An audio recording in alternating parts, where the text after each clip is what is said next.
Hello and welcome to the Costing and Pricing Learning Program, webinar number 4, Costing Practice. My name is David Gilchrist, and in this webinar we will be looking at the actual practice of costing, where data comes from, and some of the concepts surrounding ideas like relevant range. Before we get into this webinar though, I'd just like to remind you of the copyright requirements surrounding this body of work, and particularly for those people who might be intending to use these resources in future, you need to consider these copyright restrictions. Secondly, I'd like to remind you of the navigation arrangement. So the previous webinar, webinar 3, was actually an introduction to costing and pricing, where we looked at some of the practice issues and some of the definitions. In this webinar, we're looking at costing practice specifically, and in webinar 5, we're going to look at pricing practice. One of the things that's really important in relation to this particular webinar and the next webinar, webinar number 5, is that you look at these webinars and listen to them in the context of the materials that are available on the Costing and Pricing Learning Program website. These webinars are really only one part of a presentation of the study guide, the macro case study, and also other materials that are available on that site. You need to look at all of those materials to get a full picture.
Hello and welcome to webinar number 4 of the Costing and Pricing Learning Program. Apologies, we just had some technical difficulties with the sound. However, the sound appears to be working now, and I hope everyone that's listening in and everyone that listens in future is able to get full value out of this webinar. My name's David Gilchrist, and in this webinar I'll be looking at costing practice specifically. Before I do that though, I'd like to just remind you of the copyright requirements associated with this Costing and Pricing Learning Program, and particularly if you're intending to use these materials other than for personal purposes, you need to remember the restrictions surrounding their use to make sure that you don't inadvertently override the copyright requirements. Secondly, I'd like to remind you of the navigation beacons that are set up throughout this webinar and through the full Costing and Pricing Learning Program. All of the materials that are available there are interconnected through navigation processes, and particularly to identify that this is webinar 4. Last webinar, webinar 3, was an introduction to costing and pricing, and webinar 5, the next webinar, will actually look at pricing practice. So in this particular webinar, we're keen to look at costing practice solely. It is important for you to remember though that this webinar needs to be considered in the context of the macro case study, the study guide, and the other materials that are available on the Costing and Pricing Learning Program. There is a limit to what we can undertake within a particular webinar, and therefore it's important to make sure that you use this webinar in conjunction with those other materials. Having said that, the learning objectives for this particular webinar really focused on making sure that people have an appreciation of where information comes from for costing, to understand how cost items make up the cost of services, and also to explore some of the constraints to costing, particularly in relation to the relevant range, and also to look at some specific cost items, what we would call the material cost items, such as personnel, transport and real estate costs associated with the provision of services. We'll look at all of these things as we work through this webinar. In the first instance, though, I'd like to talk about some strategies for costing and pricing particularly, or generally, but costing particularly, because that is the focus of today's webinar. The first strategy really relates to communication, and like anything in any organisation, good communication at the start will greatly increase the use that will be made of the results. It'll greatly enhance the ability of people to engage with your costing process and to help make sure that you have the best possible assumptions, because you've been able to engage people and get information at the right time and of the right quality. With the CEO, board and senior managerial staff, you also might find that you need to brief that staff on what kinds of things you're doing for costing, what kinds of assumptions you're making, and what kinds of policies and rules you're intending to put in place to make sure they're aware of how the costing and pricing process will work in your organisation. And of course, depending on the size of your organisation, they might not actually see much of the actual work that goes into the process, and I think that's probably fairly important to report as well, because as we discovered in webinar number 3, the act of costing and pricing is also a cost to the organisation that needs to be kept to a minimum from a practical perspective. When we start costing, we need to start the process by looking at the current situation of the organisation. Again, referring back to webinar 3, it would be remembered that costing is really a forward-looking process. We actually look to estimate the activity levels that we think will happen in the coming year or the coming period. We look to estimate the costs of those activity levels and also the timings associated with those activities. We always start though with the history, so including what information we already have to hand, what existing allocation of staff to service lines and numbers of services they deliver is all part of the start of the analysis process. So we work out exactly what's happening in the current situation and then move forward. We also gather information on the fixed asset register and work out which fixed assets are allocated to each service and how those fixed assets, in terms of things like costs of depreciation, might be allocated to particular service lines or units of measurement, as we've come to call each activity. There's other things that also need to be gathered, other pieces of information, which include things like what your actual activity levels have been traditionally or historically, including the numbers of no-shows that might affect your capacity to generate income for your organisation. Remember, under person-centred care and individualised funding models, so under the NDIS for instance, it's not so much that you will get funded to provide services as that you will get paid on invoice for services already provided. Therefore, the number of no-shows or the number of times you've been unable to deliver services to particular clients needs to be taken into account in order to be able to forecast what your activity levels are likely to be, as opposed to what your capacity for activity might be. The other thing that you need to think about too is things like the technical issues relating to the organisation and the services themselves, how those services will be delivered, and also how information regarding actual outcomes will be communicated back to head office in order to form decisions. Finally, of course, you need to think about prioritising costing processes above some other things, but not all other things. So you need to work through the level of importance that costing sits in your organisation as compared to other activities. Let's have a look now at costing practice itself, and particularly to start with relevant range and assessing activity volumes. Relevant range is a really important concept for people to come to grips with when they're thinking about costing their particular activities. The relevant range relates to, or is the level of activity and the time period in which all of your assumptions about costs are most likely to be true. So one of the things about costs is, even though we divide them up into fixed and variable costs, all costs change over time. So the period of time that you're forecasting is a very important part of the relevant range exercise. Secondly, some of your fixed costs and some of your indirect costs will change depending on the level of activity that you undertake. If you drastically increase your activity, for instance, then you will have a likely need for greater amounts of management, perhaps a larger head office staff count, perhaps more payroll staff, etc. Therefore, when you change your activity levels or when you change the time frame over which you are costing, you need to be very aware of the relevant range and whether or not the assumptions you made originally are going to hold in the new environment. Therefore, the relevant range is, in simple terms, your current scale of operations, your existing fixed costs. It may be that taking on new opportunities means your existing operations are too small and you need to let more space, or take on more office staff.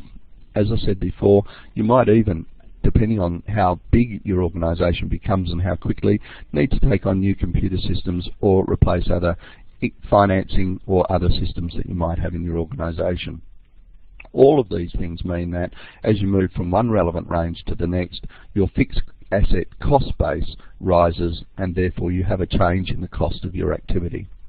Remembering that changes in activity volumes also mean that there will likely be changes in economies and diseconomies of scale. So tools are important to be able to forecast these particular elements. The final piece on the relevant range is that you ultimately will be trying to calculate an average price for each UOM, unit of measurement or activity that you undertake. You need to think about what the effect of adding the extra output in terms of cost recovery, or what the minimum price should be less than the overheads, so that you're recovering your overheads plus your margins. Let's build up some costing, some key cost parameters. Cost classification is, as you know from the last webinar, a very important element of the ABC methodology. Understanding how costs behave is actually critical to achieving a costing outcome that's going to bear some semblance to the likely reality in the future for your organisation. If you don't get the costing right, of course, there's a significant problem associated with sustainability if you are not recovering costs or you don't understand what the true cost of service delivery is. A fixed cost, as you recall, is a cost that is incurred regardless of whether activities are undertaken. So if the doors are not opened or services are not provided, these costs are still incurred. Examples, of course, include rent, insurance and corporate head office costs, such as the CEO, and could also include IT or phone, legal and other compliance costs.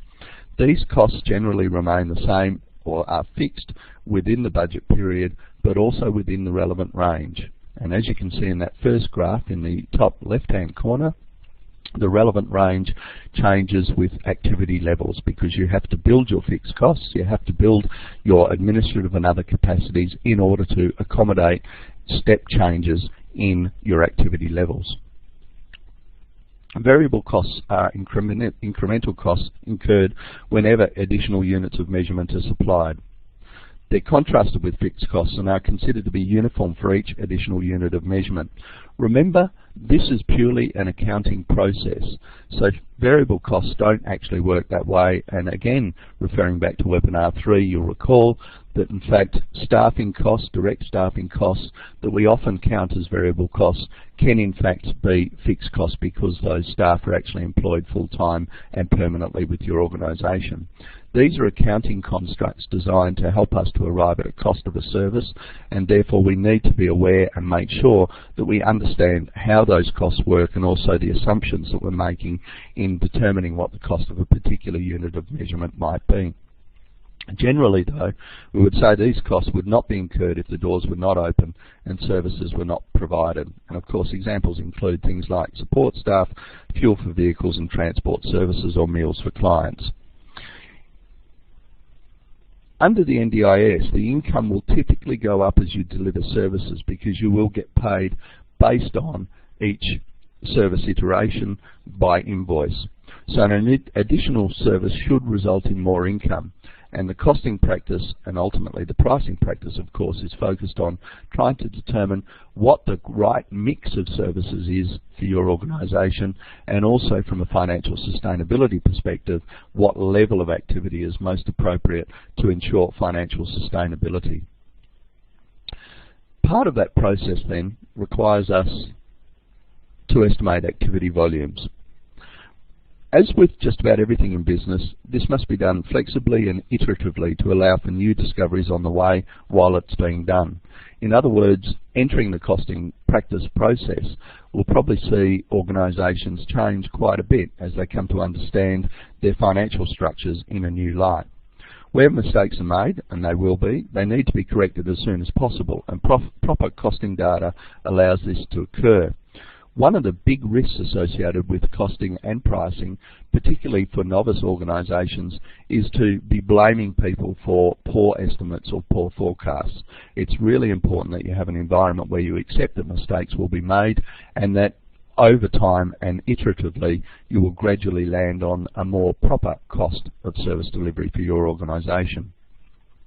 However, costing can also be taken too far. The further the investigation, the deeper the costing process goes, the more it will cost for each change in the costing data. A form of diseconomy of scale, if you like, because we're actually costing actually costs the organisation to perform. Therefore, we should also seek to avoid those kinds of costs. A good general guide is that if you are somewhere around 90% sure that you have the right figures, then that will generally be the correct point to stop and to get on with other jobs. In other words, making sure that you feel confident with the costs that are being created, making sure that those costs look similar to the history that you've had, or if they are dissimilar to the history that you've had, that those changes are explainable, that you're able to understand why that change has been recorded. In terms of volume estimation, as I said before, historical volumes are always the best guide, particularly in relation to no-shows, which under the NDIS funding regime will be particularly critical because you will not be funded unless you actually deliver a service. There are some mitigations to that which we will talk about in that following webinar, but for this purpose I think it's important to understand that services are only paid for on delivery as opposed to being funded up front on the potential of services to be provided. You need to forecast all of your activity volumes for all of the types of activities you have, and according to webinar 3 you need to come back to perhaps mapping all of those activities to the NDIS price guide so that you can understand and make sure that you're costing at the right level for your organisation to be able to give quotes and to provide invoices to NDIS when you're claiming income. Let's now have a look at some specific costing practice, and I want to start with people. People, of course, are generally the biggest part or the biggest cost of organisations who provide disability services. They're the biggest single source of expenses because they are the disability service provision is significantly people orientated, and of course it's labour intensive. The kinds of costs that are important include salaries and wages obviously, but also the on-costs associated with employing people, including super, fringe benefits provided. That's the cash cost, not the taxable value, given that most disability service providers are deductible gift recipients. Things like shift allowance, annual leave and so on. In building your costing, it's generally best to start with people, but it's also best to understand where those people sit in the organisation and how you make decisions about whether or not they represent direct costs or fixed costs associated with service delivery. And remembering you can have fixed costs that are also direct costs where you have supervisors or others that are providing supervising the direct service provision staff. In not-for-profit services, this is fairly usual that we have a person or a couple of people that are actually overseeing these services. Onboarding costs are costs that are associated with bringing staff into the organisation. So in terms of organisations in the disability sector and broadly in the broad human services sector, we often have relatively high turnover costs. Those onboarding costs relate to those turnover costs, and of course they have to be recovered along with all of the other costs associated with staff in your organisation. The other thing that we need to consider is what drives the costs. Now this again is purely an accounting construct that's designed to help us to cost services specifically. But the kinds of things that cost or drive costs for people include, of course, the payroll, the awards, the historical data that we've had, but the activity levels, and particularly increased activity levels, need to be taken into consideration. There might be other contextual issues too that we understand, for instance where we expect awards to rise in time to come, or where we expect that staffing ratios may need to change as a result of, say, care standards that might be brought into place. The principal cost driver for human resources, though, would be the units of measurement. And remembering from webinars 2 and 3, the units of measurement are typically a per hour of service or a per unit of service. A per unit of service might be a bed day or a bed week, or some other function of the way a service is charged to a particular client. In terms of issues to consider in terms of costing people, remember that while one service delivery unit or one unit of measurement might be an hour of service, all costs associated with achieving a successful service delivery must be included. So a good example here is where you might, for instance, charge a OT hour where you have a 45-minute appointment where services are provided, but include 15 minutes additional to that 45 minutes for writing up notes, preparing to be able to provide the services, etc.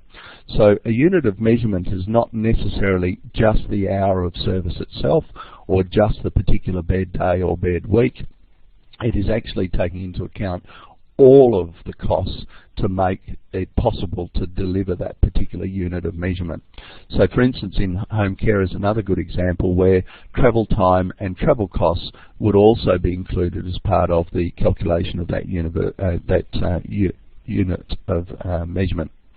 You need to recover all of those costs, and therefore we seek to recover over the time it takes for the service delivery unit or the unit of measurement to be provided in its entirety.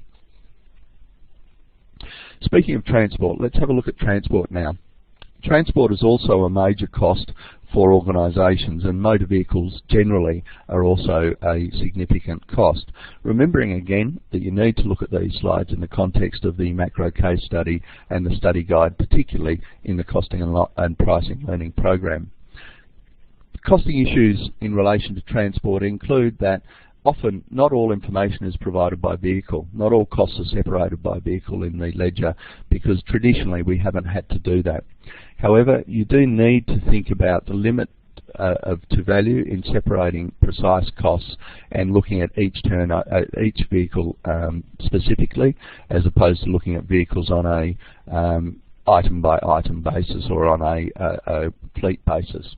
It might be that you cost at a particular type of vehicle level rather than each individual vehicle. You also need to include in the costs of running your vehicle fleet things like vehicle turnover costs, and you may also consider that geographical issues may be important. So for instance, in the metropolitan areas it might be just as easy to have an average cost of transport or an average mileage to take into account when you're costing your transport services, whereas in the country you might be inclined to cost for specific jobs because there's much more travel involved and much more time spent travelling.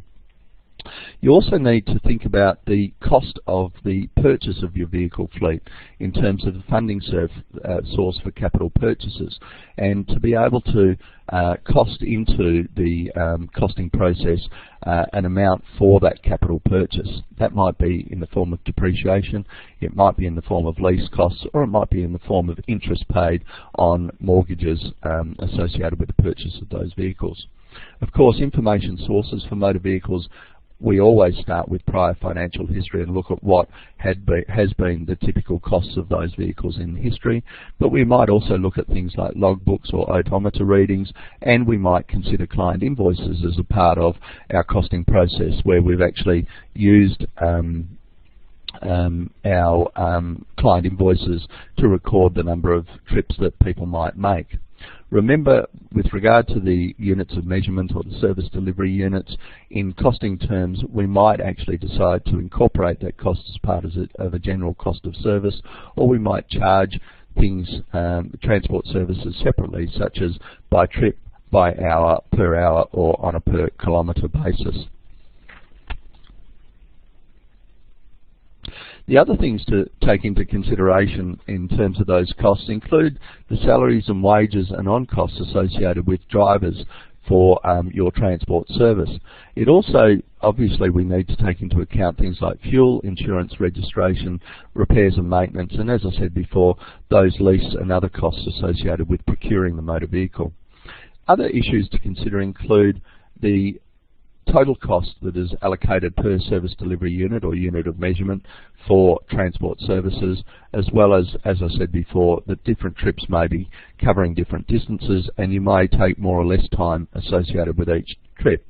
Obviously, costing averages is the easiest and most cost-efficient way to undertake this process, but it might be, as I said before, that you need to cost specific trips, particularly if you're operating in rural, regional or remote areas.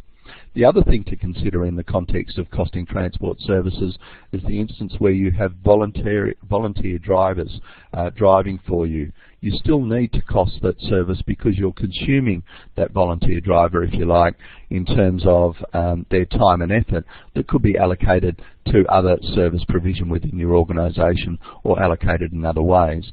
Therefore, it's important to consider what kind of price you might allocate or cost you might allocate to those volunteer drivers.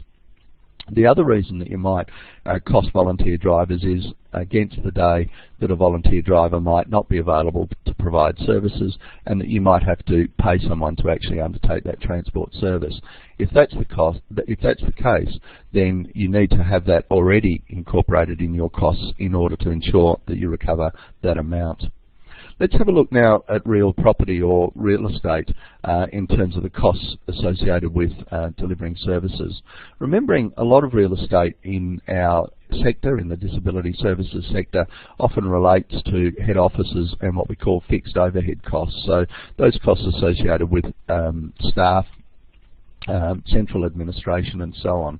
However, of course, there are also costs associated with real estate when we think about assisted accommodation, group accommodation, or even offices that might be set up as regional or specific offices designed to provide services in or to house administrative staff supporting services specifically. Again, organisations need to make decisions in relation to how they treat those costs from a service delivery perspective and a cost of service delivery specifically. In terms of real property though, you need to of course gather all of the costs associated with that operation of that real property, but also the costs associated with the acquisition and ownership of that property, or at least the rental or deployment of that property. So being in control of the property adds costs to your service delivery. Things like interest for mortgages, rental properties and rents, including those used for program services and the head office, are really critical. If clients contribute a portion of their pension to paying board or other costs associated particularly with accommodation, then those gross costs and the record pension contributions are all negative costs that need to be taken into account in costing your service delivery as well. Those are the three principal costing areas, because they're the three costing areas that are the most costly and the most significant for most disability service organisations. Of course, there are a whole stream of other costs that are associated with costing and service delivery, including, as I mentioned before, those administrative overheads such as accounting and audit costs, and direct costs such as the purchase of small materials and other things that might be used in service delivery. It's important again for you to go back to the macro case study and also the study guide to explore this idea of costing practice a little further and more deeply, and to also look at some of the examples that are associated with that, particularly the micro case studies, which look at how costs for people are to be calculated and how other costs associated with the division between fixed and variable costs and also overheads and direct costs are taken into account, how those decisions might be made by you. So it's worth looking at those micro case studies in that regard. The next webinar, webinar 5, looks at pricing practice, and I hope you're able to come and join us for that webinar. In the meantime, if you have any queries or comments regarding this webinar, please don't hesitate to contact us at the Costing and Pricing Learning Program. We'd be very happy to take those queries on. In the meantime, look forward to talking to you at the next webinar.